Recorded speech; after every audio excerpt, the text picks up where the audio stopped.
Like, Descendents are the best story ever. They come from a different time in punk. They come from a different world.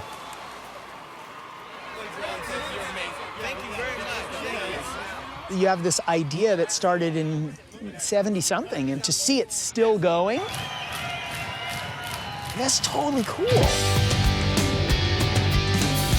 A lot of what people listen to obviously owes itself to the fact that those guys made records all those years ago. I remember hearing the Descendents for the first time and thinking, whoa, these guys listen to the Beatles. There was a sense of melody and songwriting. What instantly drew me into the Descendents was how much melody they had, how catchy their songs were. They're like the punk rock Beach Boys. The harmonies are great. And this, like, shameless love song aesthetic, you know? None of the other bands had the balls to do that, you know? Everyone was screaming about Reagan or whatever.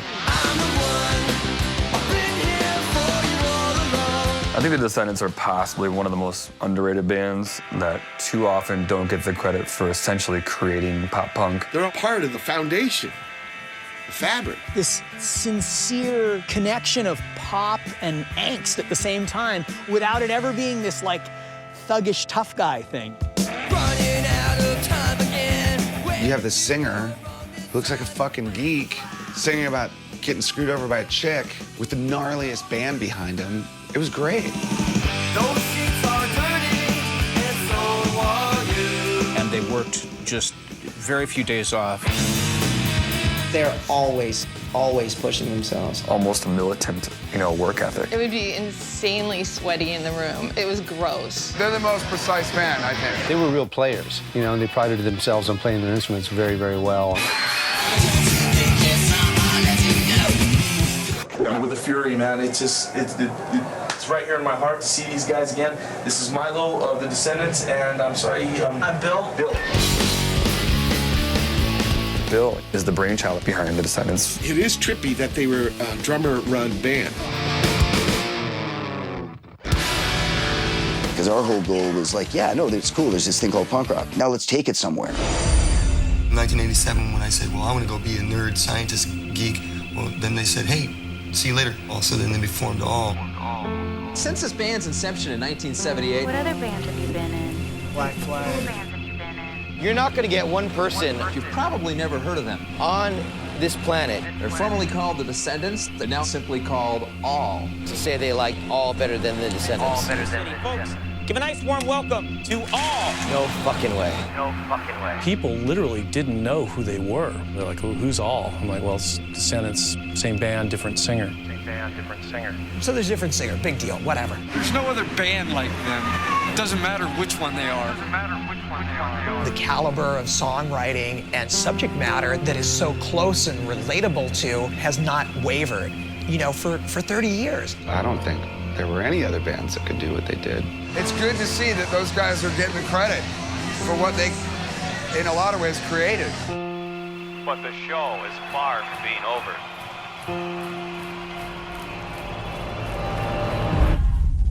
It's just their time for people to understand that the Descendants had a big place. Welcome to Descendants!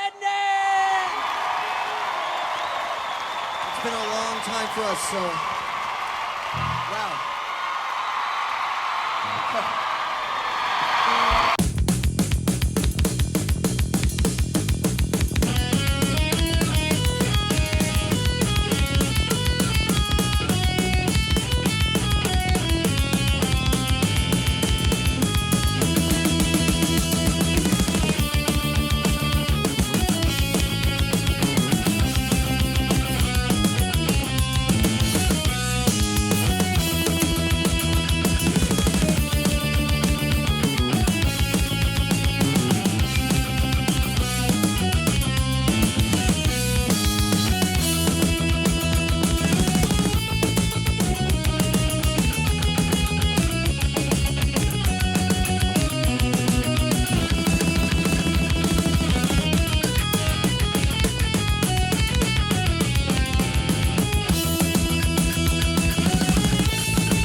Warming up a bit this afternoon with a few sunny breaks and finishing winds. Today's high near 33 degrees. Dropping to a cold 19. Sunshine tomorrow and a high of 39. With the wind out of the northwest at 14 miles per hour, it's currently 25 degrees. So going back to, before we had the bands, before Descendents, before Black Flag, that stuff. So there was fishing, of all things, to have brought would-be future punkers together. My history with Bill goes all the way back to the Hermosa Tackle Box, which was a business that my father owned on Pier Avenue down in Hermosa Beach. My recollection is him working for my dad when he was about 14 or 15 and asking me, Keith, what music should I be listening to? Billy just struck me as that goofy kid that maybe needed some guidance. Maybe he needed somebody to point him in the right direction. I guess I was giving him a list of things to do to lead to freakdom or whatever. Little did we know that Billy was gonna grow up to be the drummer of not only the Descendents and all, but Black Flag in between. See, we grew up where all of the music around us was top 40. The Doobie Brothers, or the worst of Fleetwood Mac. Most of it was pretty bland, pretty boring, and there was no bright spot, with the exception of the last.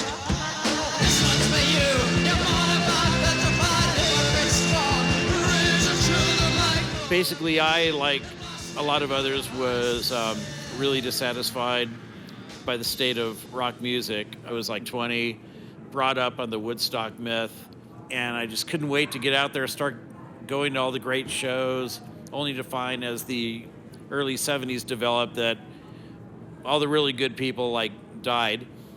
And so I discovered there were these bands with the silly names like the Ramones. That was like my big, cue. Threw a bunch of soundproofing in the garage, and at that time we came up with the band name The Last.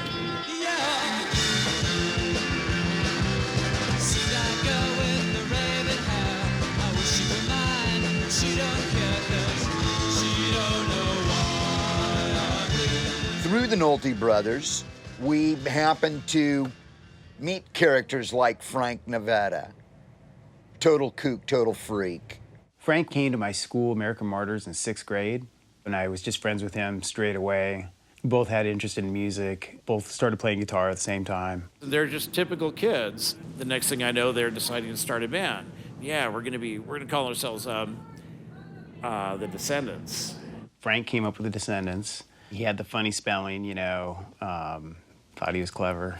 Mid-77, we're kind of hanging out, and this big kid on this bicycle that's like 3 or 4 sizes too small.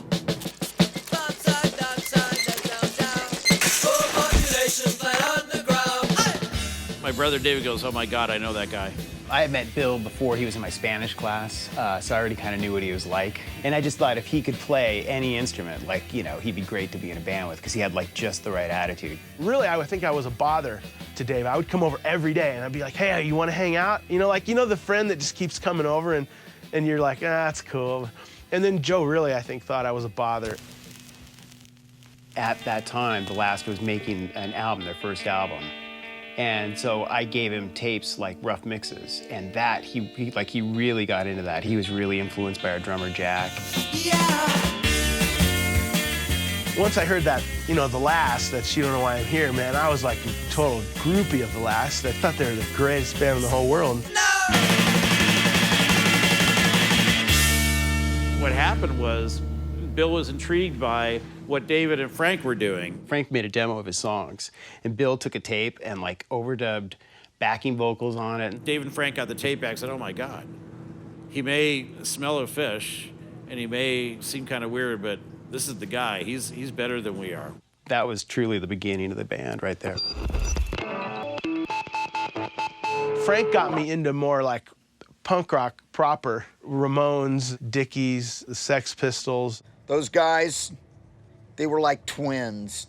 the double whammy ultra mega duo, Nevada Stevenson. Yeah, we met each other and really hit it off, and we would just go fishing like every day. I was in awe of all these great songs he had written, and he would play them on the acoustic guitar really hard, like Johnny Ramone style, all 6 strings.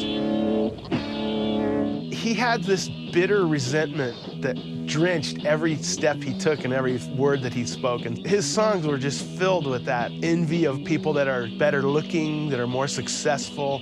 It was just really inspiring to just be around someone that just hated everything that much. You know, it was just great. It was not that long afterward where it was trash day and I was bringing my trash cans out to the curb, and 1 or 2 houses down, somebody had stuffed this bass guitar. It was sticking out of their trash can, and so I was, at that point, I had only played drums, and I was like, whoa. And I went and I got that bass, and I wrote, you know, Maya on that. It was just, I thought, well, Frank can write songs, so fuck it, I can write songs. Soon after that, we were rehearsing in Frank's brother's garage in Long Beach. I lived on Walnut Street in Long Beach. Frank's brother lived on Walnut Street in Long Beach. I played in my garage. I played the bass by myself. I guess Frank had heard somebody playing bass sort of down the alley. And he's like, dude, I think Frank has a really high voice, so when I do Frank, I gotta go into the Frank. Dude, I think there's some dude down there that plays bass. Let's walk down there and see. Sure enough, Tony, you know, boo-doo-doo-doo-doo-doo. They came over when they heard me, and they were standing there and asked me if I wanted to jam with them. He appeared to be somewhat older than us, but I have to say he looked and acted very young for his age. See, I was in the band when I was 79. I was 34 years old when I started the Descendents. And they were 15. Now he looks at me like, oh my God, this guy's a fucking freak. Beep. It all worked out. There's me and Frank just being completely ridiculous and asinine, and then Tony was in some ways kind of the voice of reason or the elder ambassador, you know, that would yield a modicum of propriety or reasonableness to our stupid arguments and this kind of thing. What happened with David and the Descendents is, well, he was playing with 2 bands and he couldn't commit to practicing with the Descendents, so they kicked him out. It's not really the Descendents as you know it today, you know, but I was there just before it happened.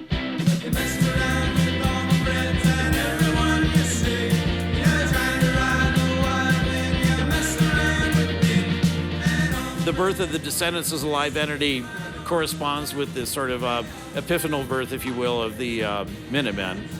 We were called Reactionaries and we weren't Minutemen yet. And the opening band was somebody from Hermosa Beach. One guy was kind of our age or even older, but the other 2 were really young. You know, the guitar man had a fishing boots, you know, rubber fucking... I didn't see cats like that in other bands.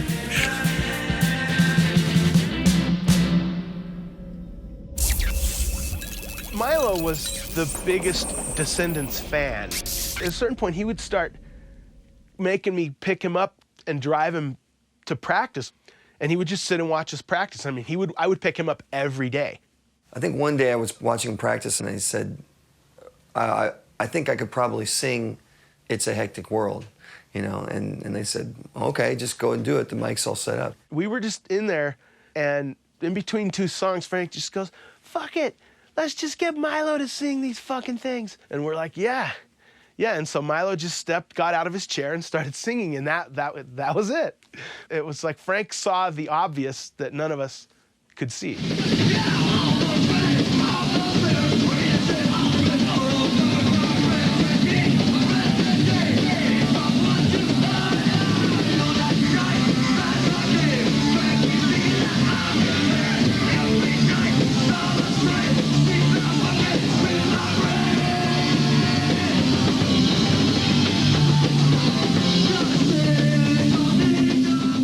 One thing about the old days was the people involved were very individual. They're all characters. Frank's image was kind of neat. It was kind of A-frame with his legs and his up there high, and he's kind of a shorter man, but he was like a hard charger. The second show I ever saw of the Descendents was at the Dancing Waters in San Pedro. They broke into the set, and he was playing guitar so hard and so angry that his pants fell down. He was an odd character, for sure. I can remember standing in line at a Misfits show, and all of a sudden he just sat down on the ground and started holding his head like his ears were ringing or something, and said something to the effect like, "What am I doing here? Where am I?" So that was Frank. Oh, to understand Frank. Yeah, I don't know. I know he had a rough familial thing growing up, like just a lot of familial discord, and I think that can fuel a fire pretty well.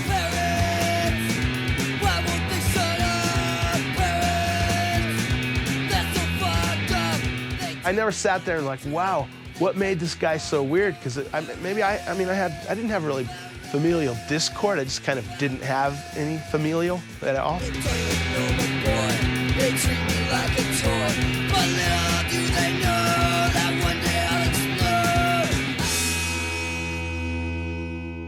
Tony, really good bass player. Intense about opinion. Tony brings a unique style of bass playing. Every time they're on a chord, it's a run. Oh, he was such a solid monster, you know? He had that kill bass tone. He had that growling type bass sound, you know? It was just kill. Kill. Tony Lombardo, his bass playing on those albums of the Descendents is only entirely influential on my playing. Just that eighth note downstroke, powerful foundation of the melody. I think that his playing is phenomenal. This is duct tape with fishing weights. I used to wrap this around my wrist, and I would play all down strokes, mind you. After you took this weights off, you felt lighter and you felt faster. It might have been psychological, it might have been a little bit to it. Oh, cool headband. I want to be stereotyped. I want to be classified.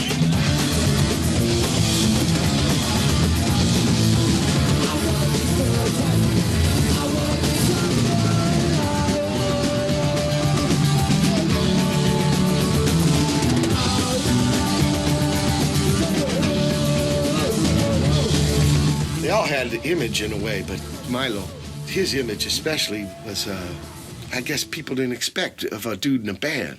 While I'm writing songs about girls, I'm also having these things where I have to like rip things apart or something.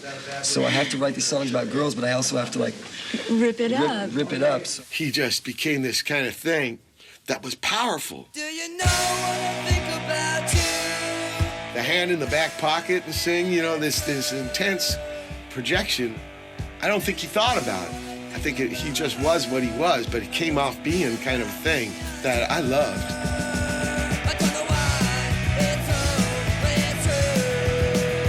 Most other singers were like macho or whatever, or like put on some vibe, like I'm a fucking weirdo, you know? And it wasn't that way. So, you know, kids could sort of relate to it. I did. None of us were fucking getting laid. We were listening to hardcore, you know? It's like, Milo was like our spokesperson.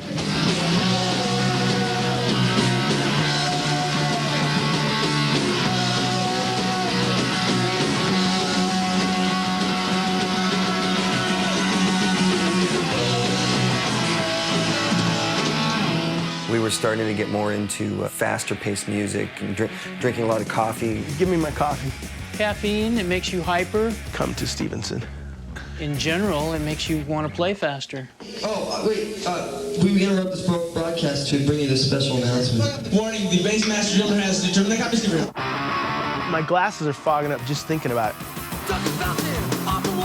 People have it easy now because you can get killer espresso just on every corner. They don't realize what it was like back in the day to try to be overly caffeinated. You had to want it. You had to work for it.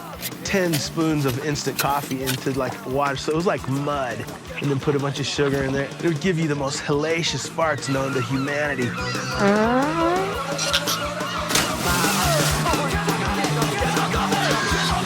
Thanks to Modern Chemistry, sleep is now optional.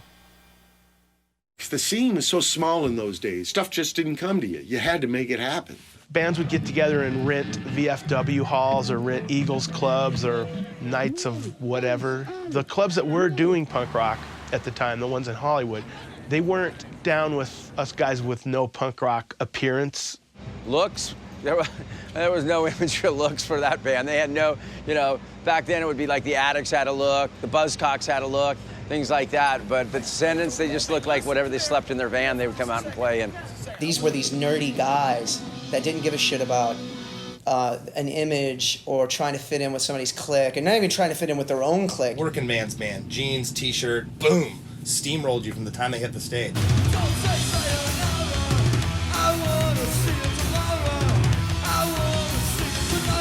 We were just about the music and kicking ass musically. Then you can walk out, feeling proud. Welcome to Dorina Central. May I take your order, please? We were real fat people. We were real fat. Like I weighed about 240 pounds, and Frank weighed about 190 pounds. 40? Yeah. And we would eat hamburgers and stuff. People thought that it was like, oh, they do this funny thing. But we were like really into that. We were like into that. Like I wrote that song about going to like the Wiener Schnitzel and stuff. It was like we were all into it, We were like, yeah. I just decided to not write normal songs. I like food and Wiener Schnitzel. I thought that was the way of the future. Like, yeah, these songs are more cool than like normal songs. I like food, food tastes good. I like food, food tastes good. Juicy burger, juicy fight. Too late, every Robin's type. Teenage girl, what type of two? Got my way or I'll eat too. I like food, food tastes good. I like food, food tastes good. Turns and dine back and eating. I like food, food tastes good. I like food, food tastes good. Then they made an album called Milo Goes to College.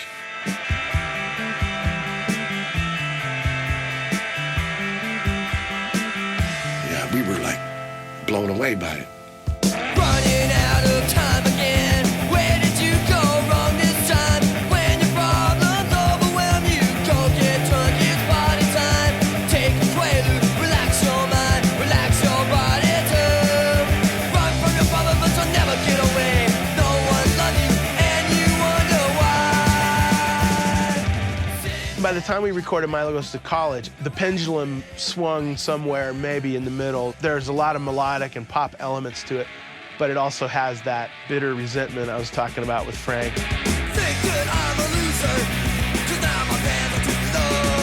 But the songwriting too, they're like these little films or these movies, these little adventures.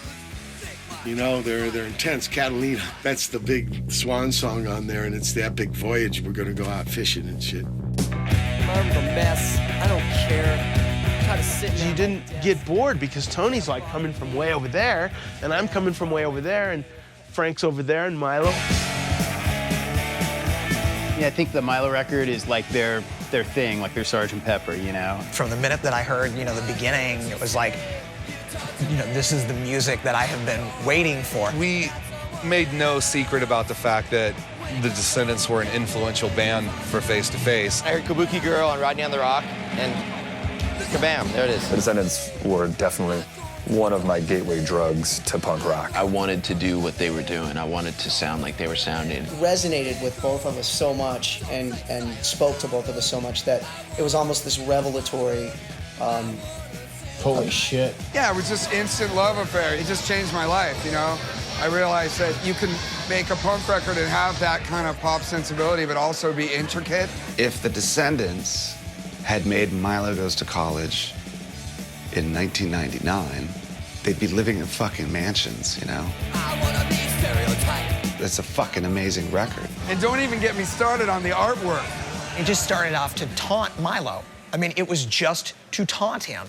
Roger just did these drawings, like on pieces of paper and would like pass notes to Milo just to piss him off. Bill shows up at my house. He says, dude, I need Milo. I need Milo. I go, what do you mean? He's with you. Where? I need Milo.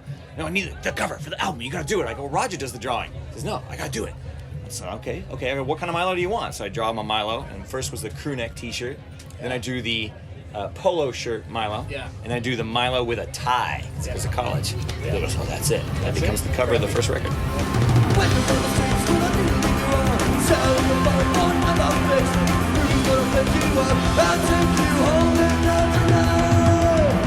Bill's known me since high school, and he knows that I've just got this whole dichotomy of desires. I want to rock out. I want to be like a punk rock guy. But I also have this really strong ambition to be a scientist. So what do you want to be when you grow up? A biochemist?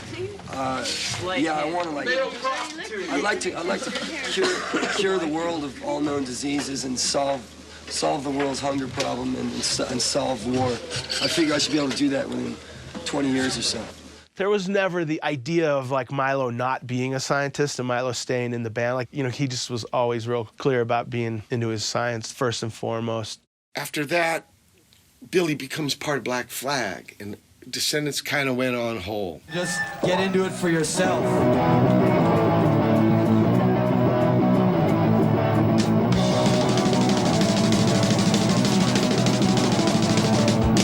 I'm about to have a nervous breakdown. My head really hurts. If I don't follow. Bill has the little boy. He's just this very high energy guy, childlike in all the best sense of the word, you know. But who else he was, this incredible work ethic. Just, you know, I will lay down my life to make this great. Yeah!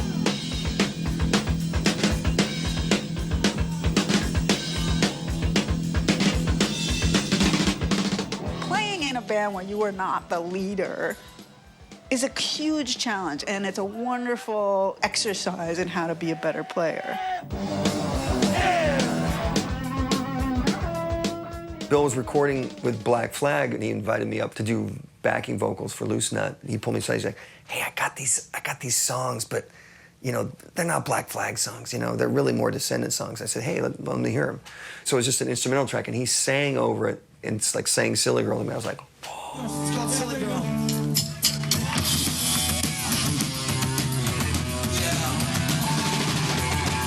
And he said, "I can't do this in Black Flag." And I said, "Well, maybe we should do them."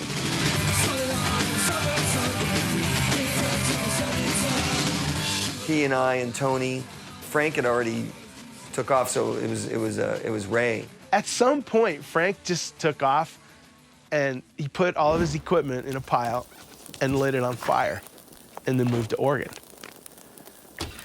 Genius, right? He's a genius. But he and I had a very deep friendship in the end, and that says it all. We recorded I Don't Want to Grow Up in like 2 weeks. I mean, learn the songs and record it in 2 weeks. But we could have put a lot more practice time into it, but I think that the songs themselves are just really good songs. We play them all better now.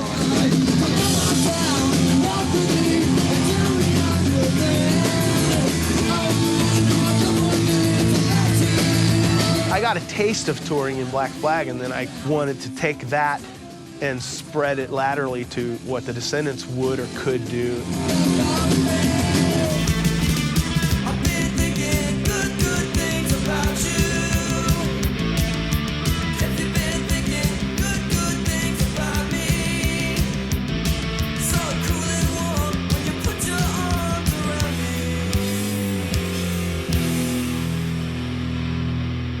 Bill came. He had just left Black Flag. He had a road trip all lined up. I just bought this house and a job and the girl. It was a mistake. I did it, it's my fault. Bill always points out, well, you quit, so. And it's true, but how long has it been? 26 years? I've seen murderers get off sooner than that. Their punishment. Is my attitude showing?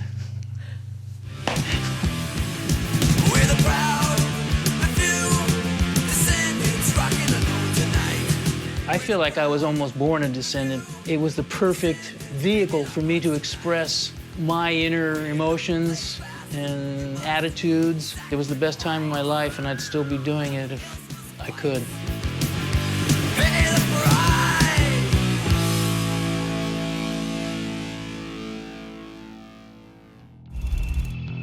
Billy and I and Milo all went to the same school. That was Maricosta High School. Some time goes on, and I get this weird note on my door. And it's like, you know, hey, this is Bill. I'm thinking about doing the Descendants again. Tony can't do it, and so I want to know if you want to give it a swing. So we practiced getting me brought up to speed, and then right as school was ready to stop, Milo jumped in the van, and we started doing shows.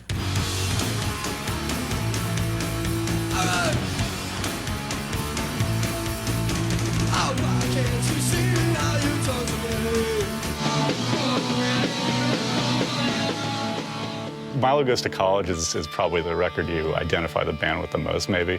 But Enjoy is kind of like, wow, they've like, I don't want to say they polished their sound, but they kind of took it to another level.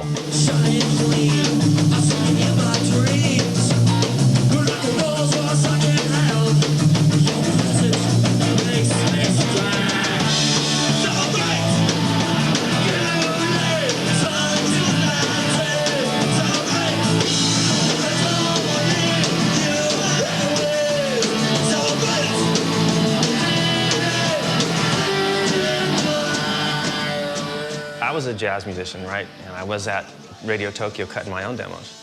And Ethan James, the owner of the studio, says, if you want to come and learn how to engineer, I need help.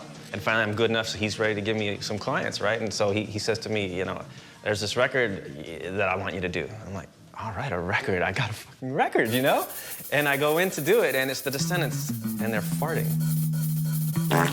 I'm a classically trained musician. I learned to play piano at 4, and I went to a conservatory for 2 years, and I studied at Berklee College of Music, and I knew all this stuff, and Bill's like, stick the microphone closer to my ass so you can hear this fart. Oh, it was terrible. Flatulation punctuates is still not here, and I think God's are here. I think that album kind of best represents them. There's a lot of farting, and that kind of goes on when you're hanging out with those guys. But as time went on, I discovered that it's not about what you know about the music, it's about, are you expressing yourself authentically through the music? And these guys totally brought the idea of authenticity to my fore, and that totally changed my perception of all music. And to have that, you know, bing moment from punk rockers was a real mind trip. I love the Enjoy lineup so much. I think Get the Time, When I Get the Time, it's so amazing. I regularly lump it in my top 3 greatest songs in the pop music of all time with like Hey Jude and Under Pressure. It's like, dude, it's perfect. It is a perfect song. What you mean to me?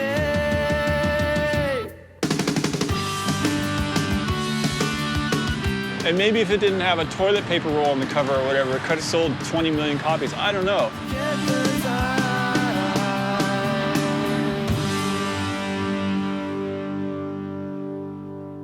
We left at the same time, but we probably left for different reasons. I just wanted to keep kind of experimenting, and that's really it. It was like, okay, cool, you're taking the ship north, I'm going south, roger.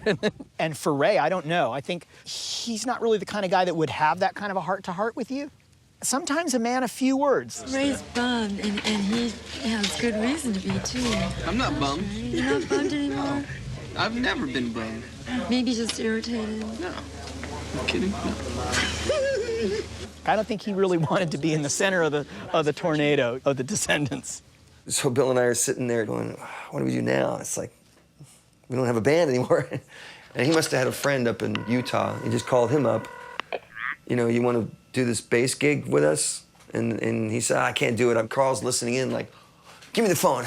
Grabs one, I'll do it. Which was great because he came down and they just locked in completely. Well, musicians are a lot like people in that sometimes you get a chemistry thing going on. And I think Billy and I had a certain connection, but I can't help but think, well, yeah, because I practiced bass to his records. So Carl says, hey, I know where maybe we can get a guitar player.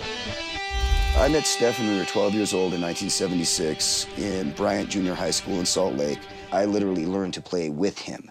Carl joined the band, so I called to congratulate him, and that's when I found out that they needed a guitar player, too.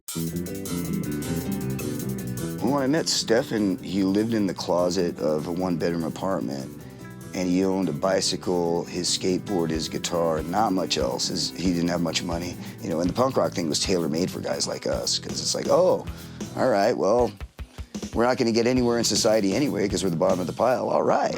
Very easy to embrace the idea, right?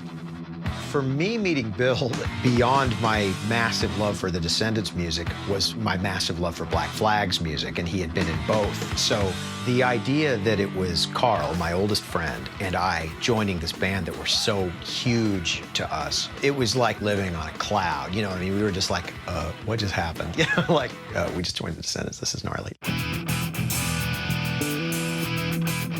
Stefan harnessed the job of trying to expand some of the melodic boundaries. And Carl, he's like a creative dynamo. And it was like, oh man, we're gonna get some music done now.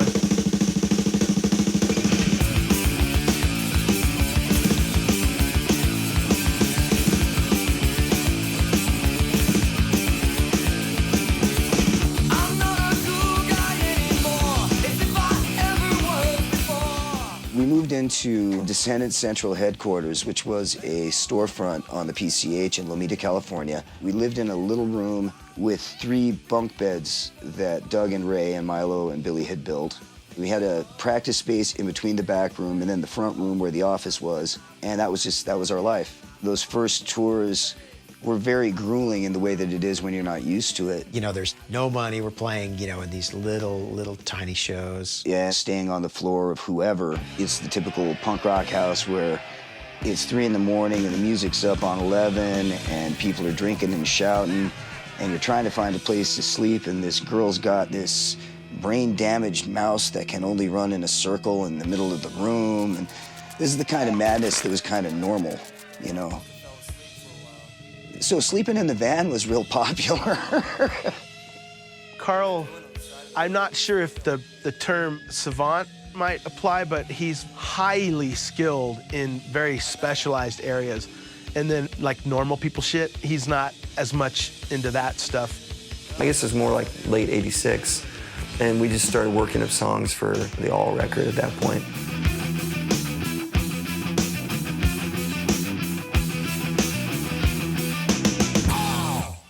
The almighty All. That man, that elusive man, known as the Bass Master General. Yeah! Well, the idea of All. Thou shalt always go for greatness. Yeah! My friend Pat McQuistion, he kind of put it into motion when we would be fishing at night. Orca was a 16-foot boat. And we would fill it up to where there was this much side room on either side before it was going to sink. And I'm like, Pat, we got to go in. And he's like, no, All. Seriously, I would have to force him to not sink the boat with fish. All? And Bill thought, yeah, All, that's cool. And so he started bringing this concept of All, and we were just like, yeah, All. The preposterousness of it, it could almost eclipse the realism of it, which is going for greatness, you know, going for the utmost possible, the total extent where nothing's left undealt with.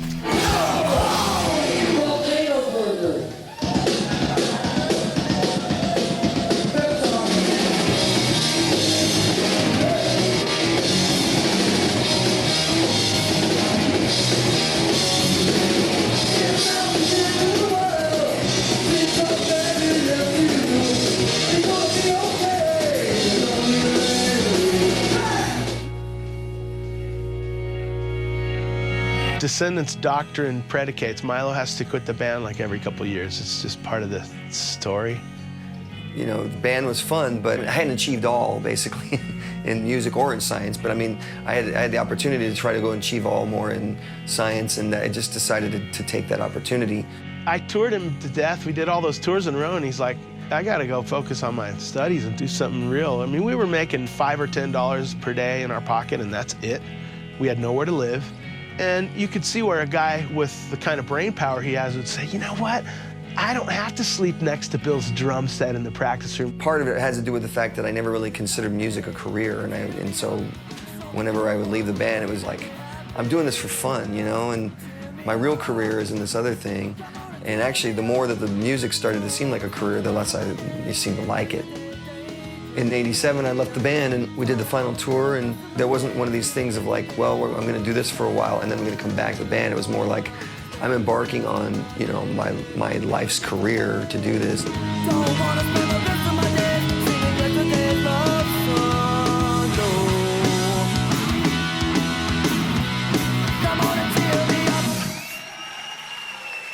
At the end of the day, his gift is science, and he chose that road, and I think that's great.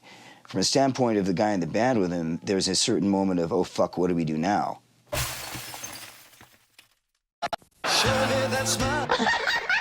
them about punk. It's loaded with our favorite tunes, man. Yeah. Just listen. My name is Didi Ramos. Somewhere in the late 80s, things got really lame.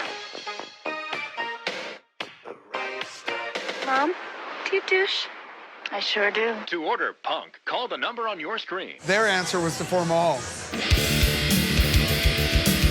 I think Billy didn't push so hard to become New Descendants. I think he wanted All to be actually a new band. I get off the plane and they're all there in the van. They drove me to Alfredo's. We ate at Alfredo's and we fucking practiced. I'd been in the plane for 30 million hours. Alfredo's, practice, go. Here's your spot on the floor. Here's your microphone. All right, yeah. We've got 3 Descendants, a Dag Nasty, and a Black Flag.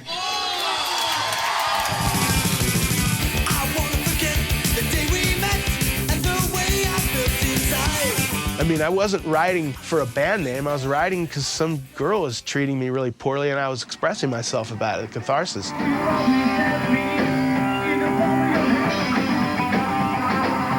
You know, it had nothing to do with Descendants, All, Dave, Milo, or anything.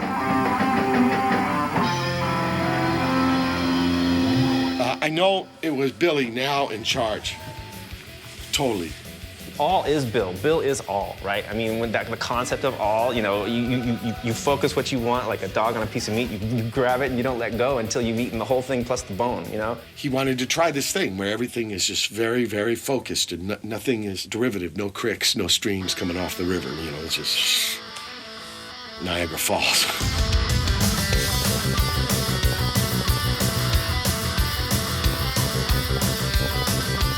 Bill is very patient, and part of the byproduct of that is he will make you go over the part as many times as is necessary to get it down, and I think most people aren't used to that. He would just push and push and push, and it could be really hard. I don't know what you're talking about.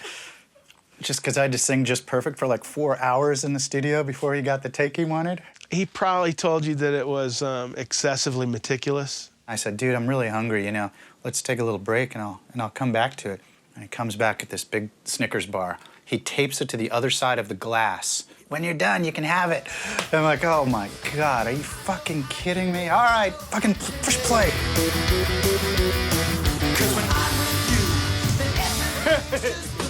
Okay.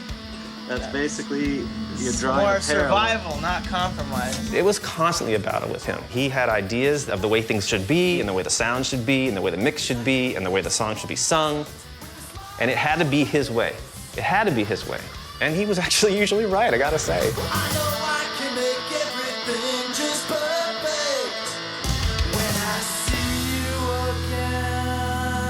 Ace's documentary. Well, that's beautiful. Now we gotta fade to black. Bye, guys. People literally didn't know who they were when I'd say, you know, hey, you know, you going to the All show? They're like, well, who's All? Milo was kind of iconic, you know, he had his own logo and, you know, with All, it just never took off the same way. Thanks a lot. Take care. Bye. We'll see you soon. I was on the road for 9.5 months in 1 year. And I remember we were doing laundry, and Bill started talking about the next tour. We were gonna get back in 2 more weeks, and he was already planning the next one and the next recording, and he looked at me, and he said, you're not staying, are you? We just went out and out and out and out and out and out. And I think he did what any smart person would do and moved on.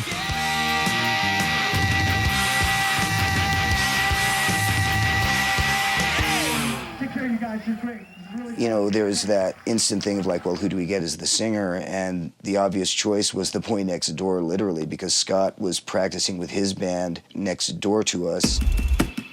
I had nothing back then. I had no money. I was living in my car. I couldn't even get a shower. I was basically a bum, a homeless bum. And to be on tour playing music was the whole reason I left home. Even though I am too disorganized and right-brained and underachieving to ever be the poster boy for the Quest for All. Scott's got a great voice. I think he's got a better range than most of these guys I see on American Idol or whatnot. You can just kind of throw him anything in any key and he can just sing. He's just awesome. It was like we had discovered some great gem sleeping in his car outside our practice room. And she's never seen seems like every album, you know, Bill would have the song that he knew was going to bring people to the band and bring people to the record. And She's My Ex was one of them. That was where Scott got his first taste of how absolutely particular Bill was. I've never been in a band where phrasing was so fucking important as this band. Carl would do some of that, too. Not as bad as Bill. Oh, God, Bill. He would just stop the tape. And it's terrible, because you're going, but she'll always be, and then all of a sudden, whew, the tape stops. Oh, and you have, you know, and you're clutching, you're like, what? And he's like, you're flat. And he goes back. Oh. So we got all done with this thing after days on one song. And he goes, that's awesome, we're done. I'm like, phew. And he goes, okay, let's double it.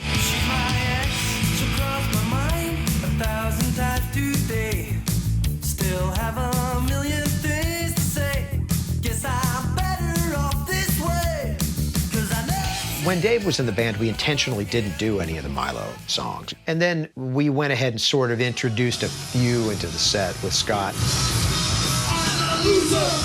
The first show I ever played, one dude was yelling, "You're not Milo," the entire time. Hey, where's Milo? You're not Milo. A lot of what we did was we called in the Descendents crowd, come see this band. And they'd go crazy when we'd play Suburban Home.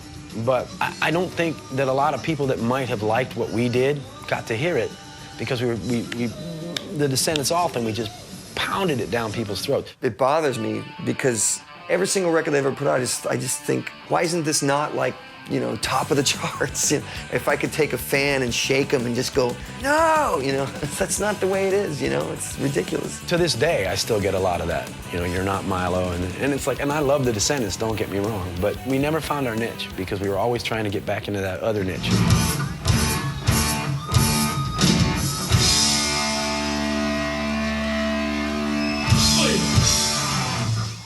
In our first story tonight, since this band's inception in 1978, they've released over a dozen albums. They're headed for Australia, Japan, and even Europe to tour, yet you've probably never heard of them. They're formerly called the Descendents. They hailed from Los Angeles, California. They're now out of Brookfield, Missouri, and simply called All. You know, they got this thing, we're gonna tour a lot. Why not start from the middle? So they moved to Missouri, this little fucking town, and we're gonna tour from here.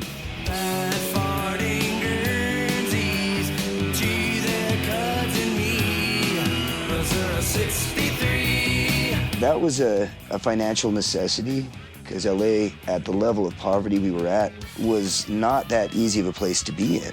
We're living in a practice space, for crying out loud. I mean, we made nothing. It was just impractical for us to live in California, and we weren't there that much anyway.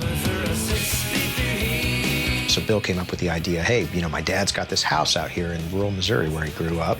And it worked out to be really good for us because it enabled us to, you know, have like bedrooms and, you know, neat shit like that. To have your own room is, you know, that in itself is just like, wow, this is, you know, this is rad. Where I guess a lot of people my age would sort of be wanting to have a house. Come into our bus, won't you, Norb? The chemistry developed, and it was basically go out and tour, make a record, go out and tour. 8 people living in the bus. We got to know each other better than I think families do, and, you know, I think it very much is a family. Like this bed here, for instance, is my bed. Notice the broccoli and the duct tape, the socks. Bear in mind all this while that our fortunes rose and fell together. You know, we're all living in the same place. Kind of like the monkeys on the TV show, only, you know, with more dirt and smell.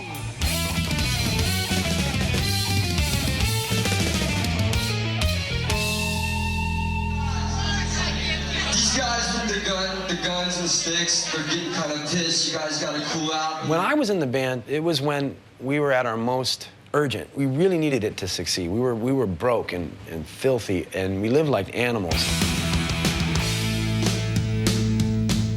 If you listen to Percolator, this is where the riff started with us, because our philosophies began to diverge. When we went to record the Dot video, it was really apparent that Bill was dissatisfied. He wasn't happy. At that point, I was idealizing we would put our foot forward visually with a song that maybe had a more like an eighth note drive to it. But like on that record, I didn't have really any good songs. So it's like, okay, a lot of lip from you, Stevenson. Where's your good song? You know, it's like, oh, I don't have any.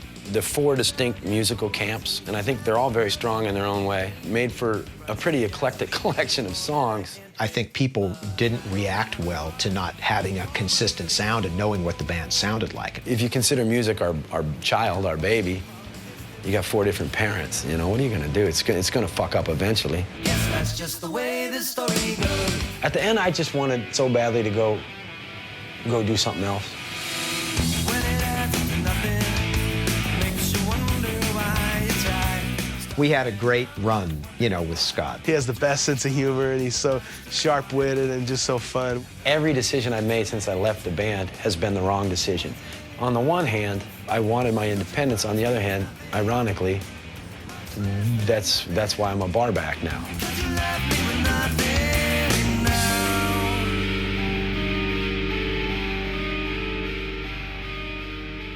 Thanks, everyone. Thanks a lot.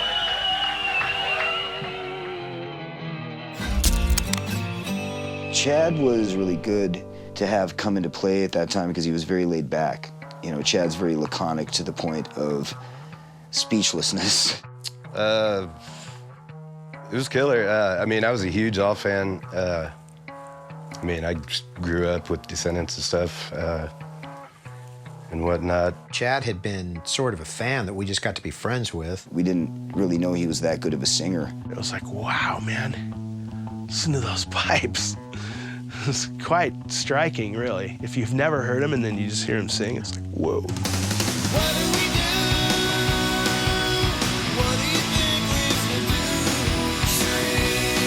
I'd say there are a few people with more of a lucky, natural gift for singing than Chad.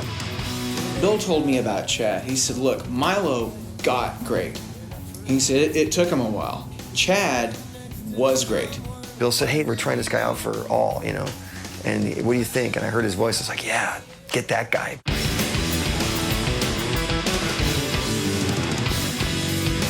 Breaking Things was an accomplishment for us. I think I was harboring some yearning for that kind of Black Flag power in the guitars.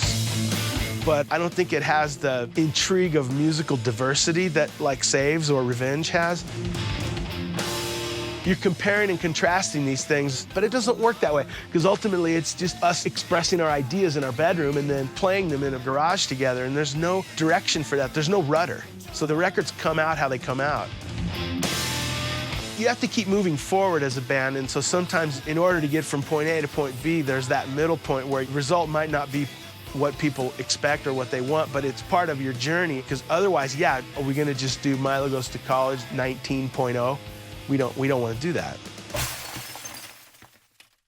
This is a song for the 90s from my buddies, the Descendents. Welcome to Dorina Central. May I take your order, please? Yeah. I want...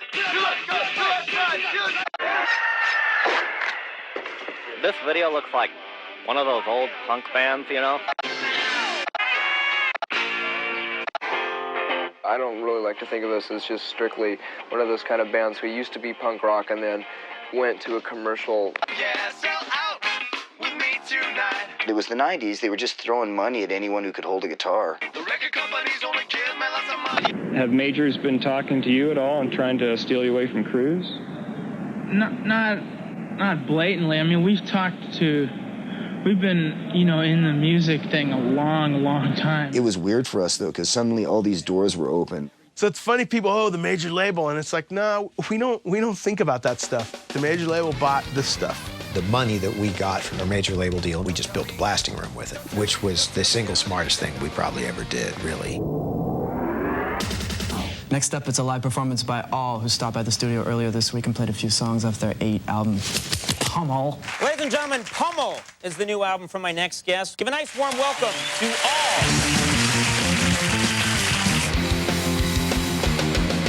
Everybody says they want $1 million, but I'd rather have $1 million days. So we write about things that we have like gut feelings about, not stuff that we've analyzed intellectually and want to write a doctoral thesis on. In summation, we write about the way you feel more than the way you think.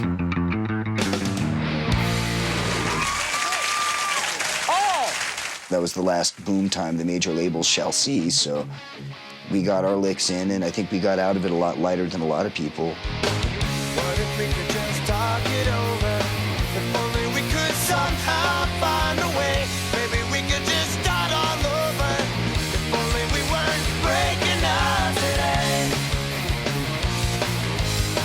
We'd gone through our kind of normal touring cycle process, started writing a bunch of songs, and just right after that, Milo, you know, approached Bill and said he had a bunch of songs and wanted to do stuff. I mean, it's as simple as that. The Descendents were reforming.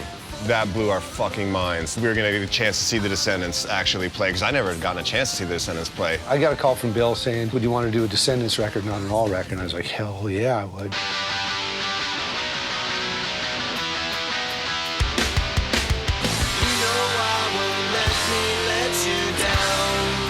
It was pretty exciting at that point because we just had so much material. It was like, how are we gonna pare this down to the critical number? But part of that equation also makes you think it's gonna be a fucking great record.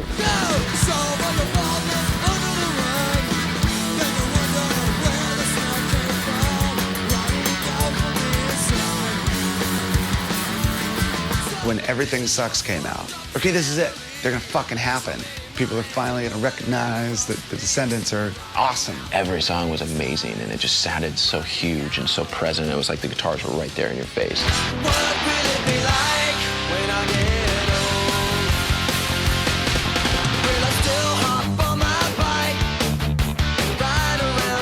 That's when Carl really, to me, stepped up his songwriting. I mean, he just killed it. I can't say enough about what's upstairs in that guy. He just has this huge bank of knowledge. I consider Carl a better bass player than me.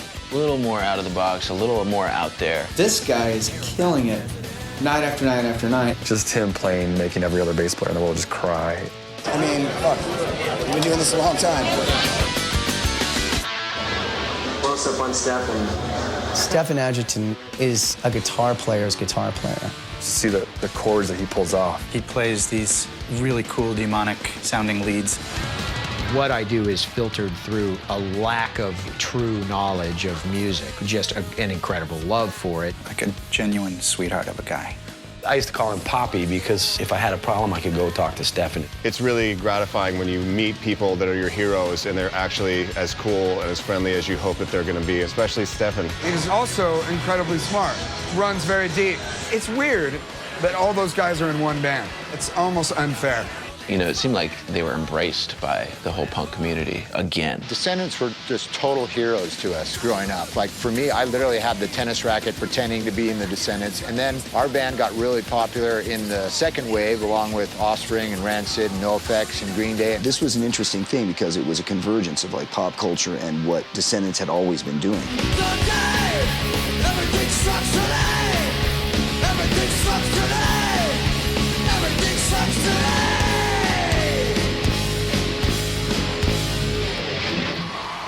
I mean, that's when you really saw people like appreciate the Descendents the way they should be. And we've been hearing Milo, Carl, Stephen, and Bill from the Descendents. I just want to say how great it is that you could come by. Blah, blah, blah, punk rock, blah, blah, blah, the good old days, the Descendents, in for an interview. You formed in '78 and then rocked, and then something happened, and then you're back now to rock again. Yeah, is there some special punk rock strain of biology that we don't know about? Milo is a great, integral part of what the Descendents are. He's the anti-frontman. You know, he's the underdog. He's the nerd. Yeah, that's good. Yeah, I like that. What a fucking dork.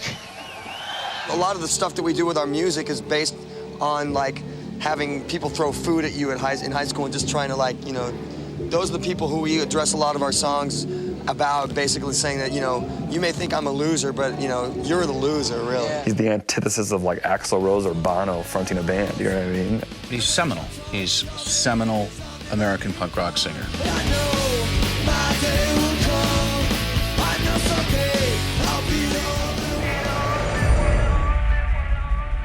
Doctor, Master, Bachelor? Doctor. Doctor. It was like 1 year of Fury, and then he kind of wanted to resume back into his science stuff. Why won't the singer of my favorite band sing in my favorite band? What are you fucking talking about? You're not gonna sing in the Descendents. You'd rather go off and do smart shit somewhere? Why would you do that to me? It's hard for people to understand. When you study biology and you go on to pursue other things, you don't leave punk rock behind, but then again, you do change your worldview a little bit.